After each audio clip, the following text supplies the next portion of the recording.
সকালে বাহিরে আসছি, তারপরে সালামি পাইছি, বিমান দেখতেছি, হেলিকপ্টার দেখতেছি, রাইড হচ্ছে। কেমন লাগছে? ভালো লাগছে। বাচ্চা কাচ্চারা বিভিন্ন জায়গায় ঘোরার জন্য ওরা উদ্গ্রীব হয়ে বসেছিল।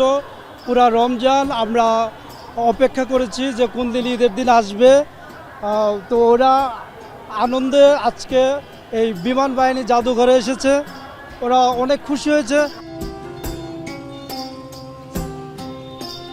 আমাদের যত আত্মীয় স্বজন রয়েছে তাদের সাথে দেখা করা, তাদের সাথে কথা বলা, এবং এই বছরেও সেটার ব্যতিক্রম ঘটেনি। তারা এসেছেন আমাদের বাসায়, আমরা গিয়েছি। এখন বিকালবেলা আসছি এখানে, তো অত্যন্ত ভালো লাগতেছে। রাস্তাঘাট একটু ফাঁকা, তবে আসতে একটু জ্যাম পথে উঠছিল 10 নম্বরে। তো সব দিক দিয়ে আলহামদুলিল্লাহ ভালো, ঈদটা ভালোই গেছে। পরিবারের সবাই মিলে মিউজিয়ামে ঘুরতে আসছি। আমরা এবার ঈদে দেশের বাড়ি যেতে পারিনি মেয়ের পরীক্ষার কারণে, সবাই মিউজিয়াম দেখতে আসছি আমরা। সবাইকে ঈদ মোবারক।